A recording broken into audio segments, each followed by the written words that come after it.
bahwa kita tidak menolak keburukan. Bahwa buruk kan boleh juga di masyarakat, tetapi bagaimana fenomena itu tidak menjustifikasi bahwa itu perbuatan Tuhan.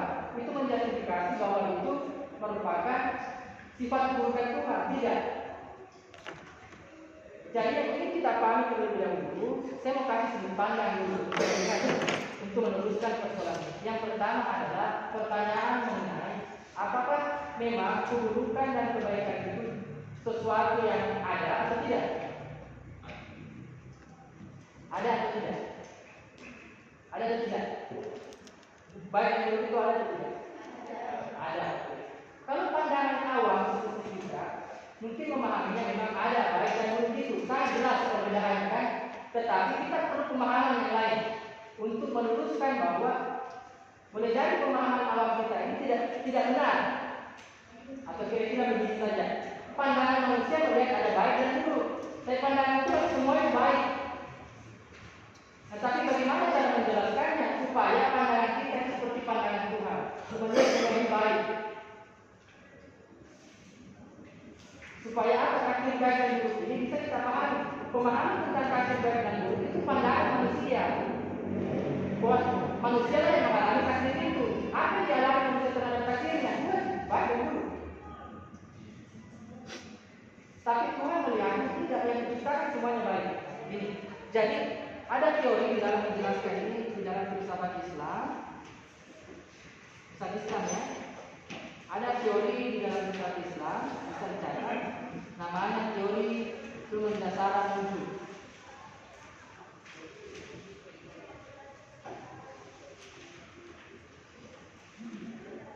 Artinya apa yang paling mendasar?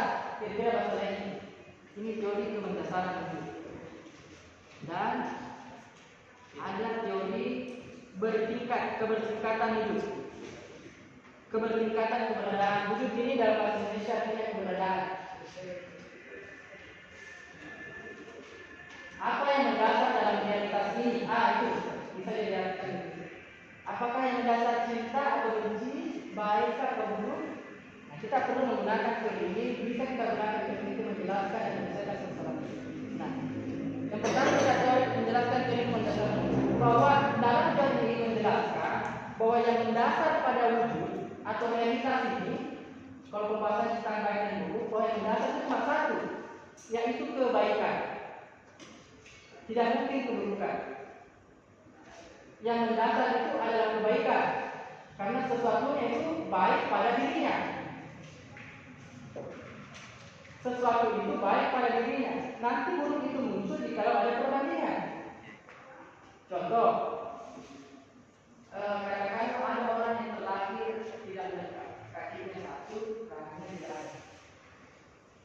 Baik atau buruk? Menurut kalian lahir dalam kondisi seperti itu? Buruk ya? Kakinya tidak ada satu, kakinya tidak ada sama sekali. Buruk kan? Tapi ada dua orang yang terlahir, terlahir dengan kaki satu dan kakinya satu. Jadi bagaimana? Yang pertama dan kedua. Yang pertama.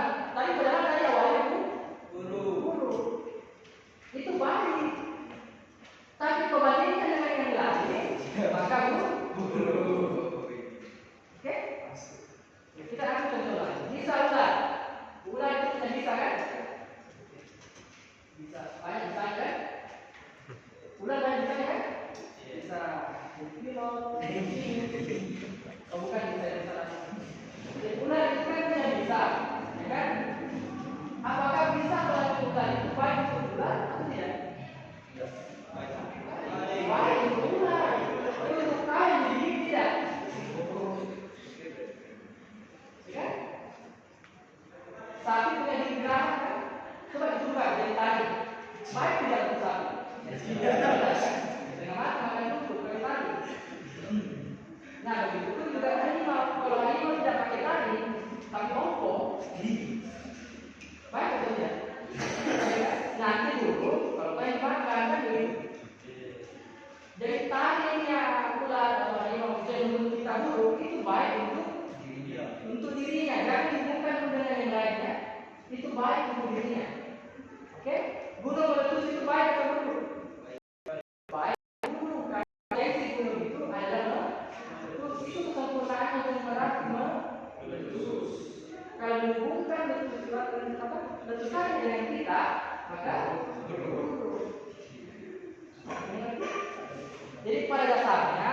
pada dirinya itu baik, semuanya baik. Oke?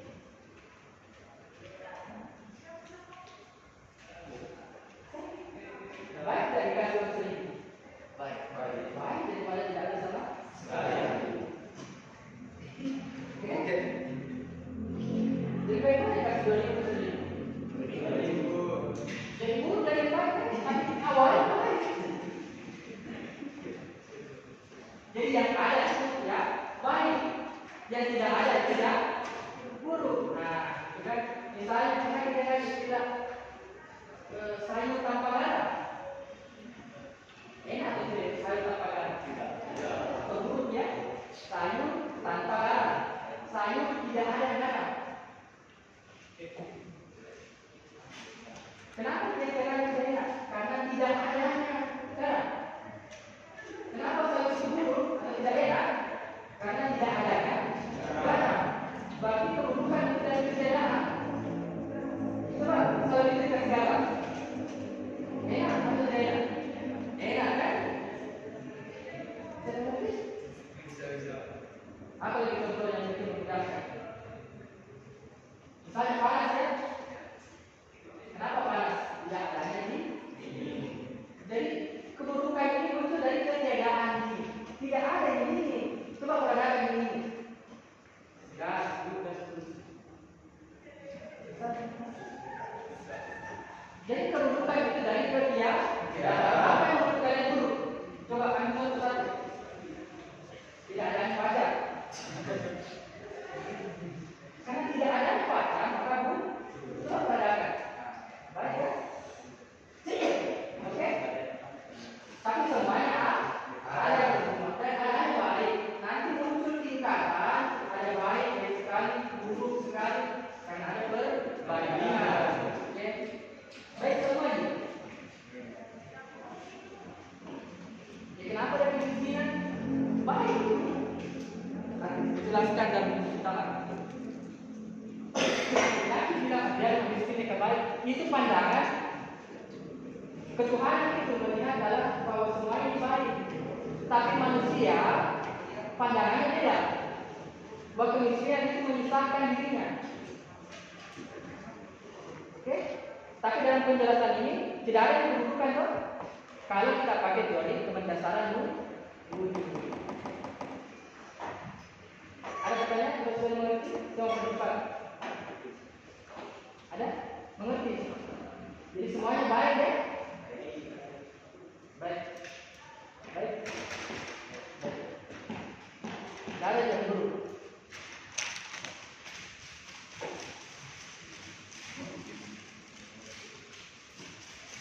Ada pertanyaan? Tidak ada sebenarnya. Jadi semuanya baik. Jadi tidak ada takdir baik, takdir buruk ya? Hah? Ya baik semuanya sebenarnya. Tapi itu persepsi manusia saja. Karena membandingkan satu kebaikan dengan kebaikan yang lain. Jadi kalau masih ada guru-guru SD, SMP mengajarkan yakin terhadap takdir buruk dan takdir baik, yakin saya bukan ini. Jadi, oke, clear sampai sini? Atau ada yang masih terganggu dengan keyakinan kalian? Tidak ada. Oke, kita lanjut. Jadi clear ya, persoalan dari dulu kita lanjut di perbuatan tadi.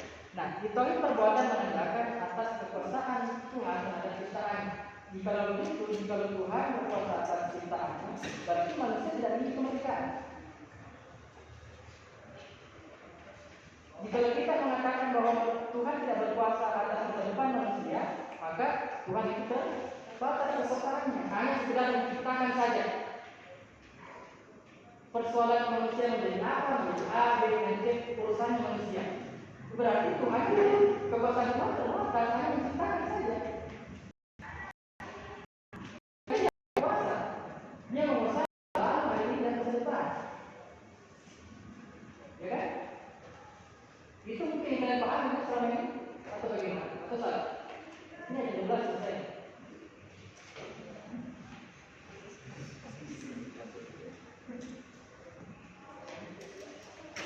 Cukup 15, 12. Jadi ada dua aliran yang berpandangan bahwa manusia tidak memiliki kemerdekaan sama sekali.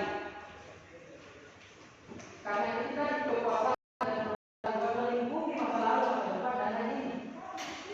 Itu disebut dengan paham Jabariyah. Namanya paham Jabariyah.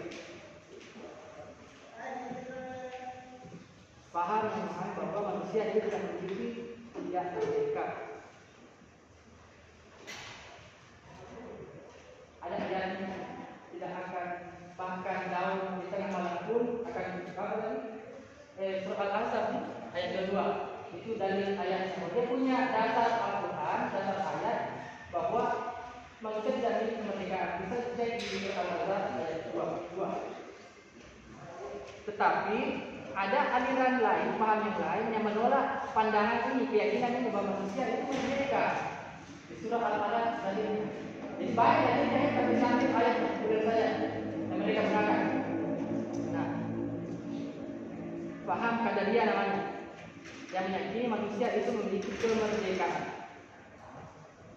Ayat itu Ar-Ra'd ayat 11. Silakan berubah nasib satu kaum kecuali kaum itu sendiri merubah. Artinya di situ tidak ada kekuasaan Tuhan, tergantung manusia bagaimana usaha berjalan untuk mengubah kondisi atau nasibnya.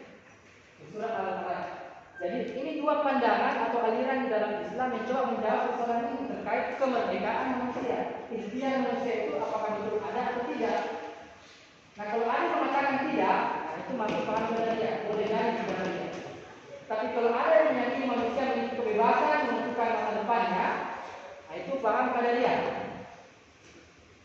Oke? Jadi kita diperhadapkan dua sudut pandang dari persoalan ini, kemerdekaan manusia dan keharusan universal. Keharusan universal itu dalam bahasa ini bahasa besar ini bahasa universal. Bahasa agama itu dengan takdir. Apakah ikhtiar manusia itu punya nilai di hadapan takdir Tuhan atau tidak? Kira-kira begini persoalannya materi ini. Apakah kita punya kebebasan ikhtiar di hadapan Zat yang Maha Kuasa? Nah, ini dua hipotesis yang muncul. Apakah kalian mau kemana? Kalau kalian di Jabariyah, konsekuensi praktis teoritisnya adalah Tuhan itu tidak adil. Jadi kalau semua segala sesuatunya telah ditentukan atau merupakan kekuasaan Tuhan, maka jika ada orang yang membunuh, itu perbuatan Tuhan. Jika ada laki-laki memperkosa ayam tetangganya, itu adalah perbuatan Tuhan. Nah, jika semua perbuatan Tuhan, termasuk perbuatan zalim manusia, lantas kemudian dimasukkan di neraka, adakah Tuhan kalau seperti itu? Tidak kan? Kenapa Tuhan memasukkan manusia ke neraka sementara perbuatan zalimnya manusia itu dilakukan oleh Tuhan sendiri? Ibaratkan Tuhan ini adalah darah, manusia adalah wayangnya yang digerakkan di dalam. Kenapa kita diyakini? Itu kritik Qadariyah terhadap Jabariyah. Kritik paham-paham yang meyakini manusia punya kemerdekaan yang tidak.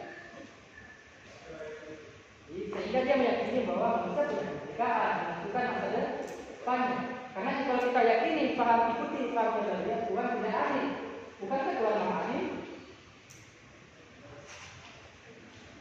Ya kan? Dia ngerti kelemahannya. Tetapi apakah ada kelemahan dari paham Jabariyah? Ada. Jika manusia bebas, lantas Tuhan tidak berkuasa lagi, tidak maha kuasa lagi, tidak berkuasa terhadap manusia. Karena manusia yang merdeka, urusan Tuhan sudah selesai, dia yang menciptakan sudah selesai. Persoalan menjadi jahat, menjadi A, menjadi seterusnya, itu ikhtiar manusia. Nanti saya aktif bekerja lagi, nanti dia tanya menghadiri siapa yang berbuat baik di surga, siapa yang berbuat jahat masuk penjara. Penjara Tuhan, penjara. Nah, ada semua kelemahannya. Lantas adakah jalan tengah atau keluar sudut pandang lain dari perdebatan ini? Ada. Jadi kita tidak bisa menggunakan dua pendekatan itu. Kenapa? Karena punya kelemahan masing-masing. Jadi saya mau kasih tawaran alternatif. Dulu. Nah, sebelum itu saya jelaskan dulu tentang apa itu takdir. Ketetapan. ketetapan. Lumayan untuk ketentuan ketetapan itu tak tetap terus. Hah? Beda dengan ketetapan yang kedua. Kan biasa itu di yang itulah. Jadi takdir itu benar bisa diartikan, ada benarnya diartikan sebagai ketetapan. Tetapi takdir itu jangan diartikan bahwa kalian di sini itu sudah ditetapkan, ya, tidak dalam arti bahwa nanti saya ditetapkan jadi polisi, jadi PNS, misalnya ini ditetapkan, ditakdirkan jadi PNS. Jadi bagaimanapun usahanya jadi polisi tidak bisa, karena takdirnya ditetapkan jadi PNS. Tidak begitu memang takdir. Kalau seperti itu pemahaman kalian selama tentang takdir, berarti kalian masuk dalam paham Jabariyah. Karena begitu Jabariyah memahami mengenai takdir. Takdir itu tidak seperti itu membelenggu ikhtiar manusia. Malah takdir itu dibutuhkan sebagai syarat ikhtiar manusia. Nah, lantas bagaimana pemahaman takdir yang benar? Kan begitu. Takdir adalah bisa dicatat merupakan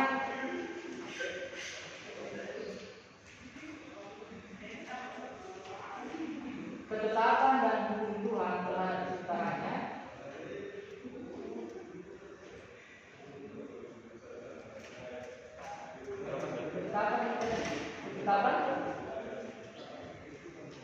ketetapan dan hukum Tuhan terhadap ciptaannya melingkupi proses penciptaan,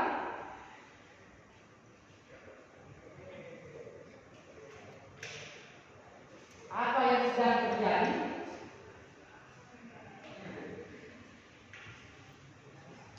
yang berdasarkan pengetahuan.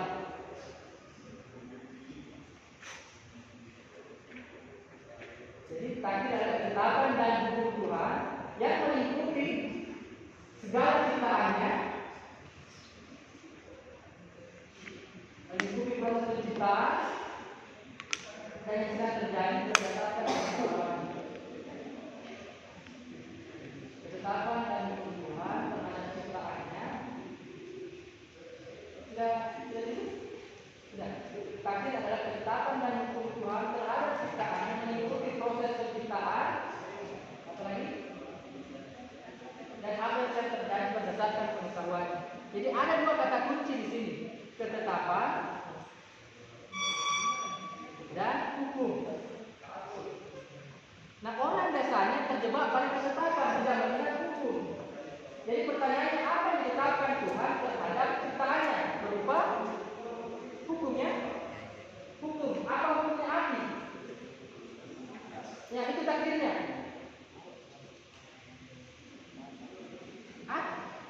Dalam konteks apa Tuhan menetapkan hukum? Dalam penciptaan dan apa yang sedang terjadi.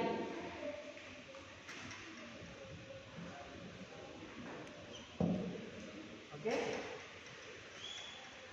Pernah dengar kala dan kadar istilahnya? Pernah. Jadi sistem di dalam takdir itu terdiri dari dua, yaitu kada dan qadar. Kada ini artinya ukuran, kada ini artinya ketetapan. Jadi Tuhan, cara kerja takdir ini adalah